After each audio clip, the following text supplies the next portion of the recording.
Hello everyone, welcome back to yet another IPL special episode. This is IPL season, and in this episode, we are going to talk about the team Red and Gold, Royal Challengers Bangalore, RCB. I'm definitely excited to see what Abhi is going to say about the team. Hi Abhi. Hey, Deva, it's a very interesting team for the right or wrong reasons, always famous. And everybody looks forward to what they have to offer every single year. Same here, this year as well. Yes, so before that, do you want to give any clarification? Oh yes, I think it's just gonna be from a very neutral standpoint. Like I said, I'm not a hardcore RCB fan. I've not been rooting for them since the first season. However, it has been one of my favorite teams. They're probably my second favorite team because I go into every season kind of excited to see what they have. They've had some great players in the past, and they've continued the trend of picking some solid buys in the auction as well. So yeah, I mean, some they've been unlucky a little bit times. A team that I definitely want to see do well. I'm sure most of the IPL fans want RCB to do well because when they do well, they definitely entertain, especially in that ground. It's going to be raining sixes and fours, no matter what. So let's get right into the episode. Why don't you get started on what's your overall take on RCB's auction and squad for 2024? I think they had one plan: get bowlers, and they got a few. But once again, I think their entire squad is very top heavy, in the sense that their top five players are match winners. In like they can single-handedly take the game away from the opposition. If one of them is in great nick, it means that they're getting a big score. And they've not only got one player like that, but their top five has players like that, and then they have a good finisher in DK. So their batting has never been their weakness. Uh, their bowling has been their Achilles heel for a little bit, and I feel that it may just be their Achilles heel this season as well. But again, Chinnaswamy Stadium, no matter what bowlers you have, even the best bowlers get hammered there somehow. So I think they went in. They have a plan this year: score 200 or defend 200. We either got to chase 200 or post 200 in the beginning and then defend. I don't know whether 200 will be enough, especially in Chinnaswamy with the bowling unit that they have. But if some of their bowlers, if at least one or two of their bowlers have a good IPL with this batting lineup, I personally believe they could go distance. True. So let's get right into our questions. The first one, more important one, who do you think is their steal in this auction, and what do you think about their most expensive buy? That is Mm, traded Cameron Green. yeah. I think the steal has to be Lockie Ferguson. They got him Hmm. for 2 crores. I think that was maybe his base price are slightly greater Yes, I than think his that's his base. base Yeah. price. So they got Lockie Ferguson for his base price. Is a very tricky bowler to negotiate. Even when he played for KKR, I think uh, he had some great games, and even for New Zealand, he has won games single-handedly with his bowling. He, he has good pace. He has a lot of variations, cutters. He can bowl good Yorkers, and it might be just what a bowler needs in Chinnaswamy have a lot of variations to be successful. So I think getting him at base price was a steal. They've also got Tom Curran for 1.5 crores, which may also work out for them, but uh, it depends on how many games he's played. If he plays couple of games and wins them games, he probably that's value for money. So those are the value buys. Expensive wise, they've got a traded Cameron Green. He showed his capabilities when playing for Mumbai Indians last season. Got a brilliant 100 against SRH, and in most games, he looked set for beginnings, but he got out at the wrong time. He's had a lot of 40s, a couple of 50s here and there. And yeah, I think it's a pretty value important buy for them, especially given his age and given the RCB, there has not been player a franchise player for them except Virat Kohli. There is no. If you take Mumbai Indians for example, they've had Pollard, Malinga, Rohit Sharma, Bumrah. All four of them are franchise players. They play for this team for a long, long time. You have a core that is retained. So when you're going for a big auction, your core will be retained. RCB, except for Virat Kohli, they've not had such a player. AB de Villiers, I mean, Gale. even Gale, they've not been there from like Not season as one. long as, yeah, Yeah, I agree not with you. Not as long not as, as long as yeah, the other like the names I mentioned yes, from Mumbai or even CSK, right? for sure. They've had Jadeja, Dhoni, Reina. They've all franchise players. RCB except for Kohli.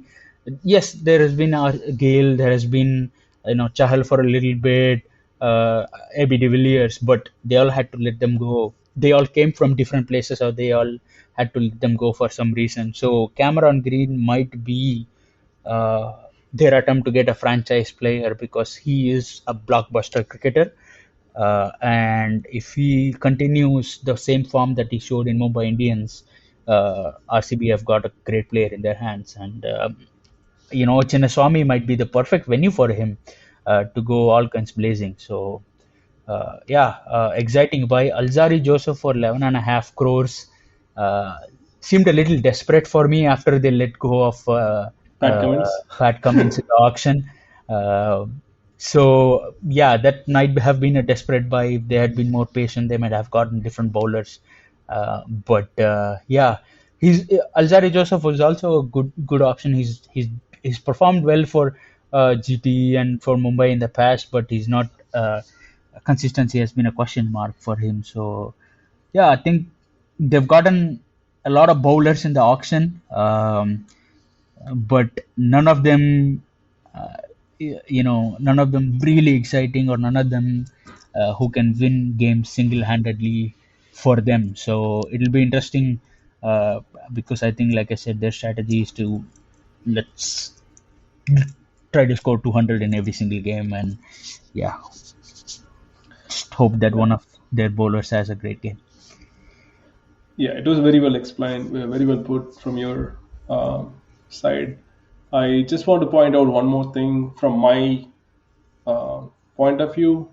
Knowing it's RCB, if by chance Cameron Green does not have a good season, they may not retain him next year. That's true. especially when they traded him for 17 crores. I think the management, so far, based on the history, management doesn't seem to show the trust in the player, the character, to see, okay, let's just give him a couple more seasons to see where he goes. So, but I hope he does well. I hope they got long-term prospect as well, as you said. but but I think, like you said, they need to have patience in this player. If they can, even if he doesn't have a great IPL, they have a couple of good backup options, all rounders wise. They have Will Jacks, who's done exceptionally in other franchise T20 cricket, so he can come in if Cameron Green is not performing for them. But if they retain their patience with Cameron Green, they might be the blockbuster player that RCB has been yearning for after Gale and AB de Villiers left. They've got one in Faf, very dependable player, but both Faf du Plessis and Virat Kohli are aging, and if they invest their money in Cameron Green for a couple of seasons, he might pay rich dividends. That's my point. Completely agree with you. With that, let's move forward. Who do you think is going to be there for foreigners? I think Duplessis, captain. Yes. leading the side. Opening, he's performed great. Cameron Green, uh, they invested big money in him and hoping that he comes good in the top of the order, maybe or maybe one down. Glenn Maxwell, of course, I think that's the spinner that they are betting their money on. They have Hmm. other Indian domestic spinners, but I think they kind of invested their money thinking that okay, Maxwell will give us 4 overs of off spin. Let's look past that. So I think Maxwell, of course, and then the fourth one maybe they have a lot of options. In my opinion, it might either be Lockie Ferguson or Reece Topley, depending on their availability. But I think it's going to be mostly Lockie Ferguson, given his experience in IPL and uh, international cricket. If he's not fit, maybe they'll look at Alzari Joseph or Tom Curran or Reece Topley. They've got backups there. So four Um, foreigners. what I know, Reece Topley has done exceptionally well at the power play. Hmm. However, Alzari Joseph is a very good death over bowler. Yeah, So considering you haven't given the rest of the playing 11, but I'm assuming Siraj would be their leading fast bowler. there will be. Yeah, So he's going to if be. Siraj is going to lead, and I'm pretty sure he's going to bowl 2 overs at least in the power play, don't you want us have a solid bowler in the death instead of top? Like, as Uh, in, I'm just asking between Reece Topley and Alsari Joseph. I mean, it's got like I said, it most probably going to be Lockie Ferguson. Okay.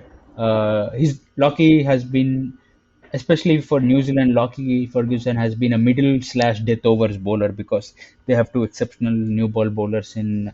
They had in Trent Bolt and Tim Southey in the 2020. So Lockie Ferguson comes, after the 6 over mark, bowls well in the middle over, comes back and bowls in the death. So that's there, and I think they're also trying to hedge their bets on one of their Indian fast bowlers to come good in the death. Maybe even a Vaishak Vijay Kumar, who has had a great domestic season, I must say, and or Yash Dayal. They've bought Yash Dayal as well. I know he's remembered for Rinku Singh hitting him for Wrong five reasons. sixes, but if you take that game away, he's done great in the death. Yeah, that game was sensational, so everybody remembers that. He's done pretty well in other games if you consider his death bowling performance. They've also have Akashdeep who has who got a maiden test call up, who's now an international player. They might use him too. So there are a few bowlers that they can play around with Indians wise, but I think if Lockie Ferguson is fit, I would see them. I would want them to play Lockie because of his experience and his capability. Yeah, I like Lockie Ferguson's profile as a bowler, uh, and yeah, it'll be interesting to see who they go with. I think playing 11 wise or 12, I think Faf du Plessis, of course, at the top. Kohli will most probably retain his role opening the innings, or if he has the T20 World Cup in mind, he might drop himself one down and let Cam Green open. Cam Green can also open. So the top three is going to be Faf, Kohli, and Green, and it depends on who goes when, and uh, it may interchange between them. But top three is Faf, Kohli, Hmm. Green, followed by Maxwell in two down. Um, I think that they're gonna play Rajat Patidar and Anuj Rawat because they feel that if they can extract at least 6 to 8 overs from Green and Maxwell together, so So they not can long go road. Maipal, maybe Lomror as well. So I think out of Patidar, Rawat, and Lomror, two of them will make the cut. In my opinion, yeah, Patidar has been out of form, especially Hmm. in the Test series. Given that, they may go with Lomror and Rawat because both Rawat and Lomror are left-handed. If they want to keep a left-right combination, they might play Patidar and Rawat, or either way. But first game, maybe they will go with the experience of Patidar and Rawat. DK, of course, finishing Seventh, the order. Number 7 will be DK, DK. and then that's where their frailties start coming in. The top 7 is blockbuster, but number 7 may be one of the spin Number bowling. 7 is DK. Yeah, number Seventh. 7 is DK. Number 8 may be one of their spin bowling Indian all rounder. Maybe all three of them can play because Mahipal, Lomror, all three of Lomror, Patidar and Rawat can play because Lomror can be their spin bowling all rounder. They can either go with Mahipal Lomror or Swapnil Singh, Himanshu Sharma. So I'm gonna go with Lomror because they've played him before. And he can give them a few overs of spin as well. Yeah. Uh, at number 8, Lomror, Lockie Ferguson at number 9, Mohammad Siraj at number 10, and Yash Dayal will be number 11, in my opinion. Their impact sub can be Vaishak Vijay Kumar if they, win the toss and bat first, Yeah. or they might, if they bowl first, they may have Vaishak in the beginning and bring either of Patidar or Anuj Rawat for him uh, in the second innings if they chase. So yeah, again, given that they're going to play the first game in Chepauk, I think having a spin bowling all rounder will be really crucial for them, and not just depend on Maxwell for 4 overs of spin, which is why either of Lomror or Swapnil Singh uh, might be crucial for them. All right. That's well done. So, one last question before we wrap up. Can they make it into playoff? Ah, Simple uh, question. I mean, Isala Namde. I think they will. I think I'm gonna be bold here. The RCB women recently won a cup that might inspire them, so I'm putting Royal Challengers Bangalore down as one of my playoff contenders. Okay. Right. That's a bold call. Let's hope they play bold. With that, we'll wrap up. Thank you everyone for joining us in this special episode on RCB. Thank you, Abhi.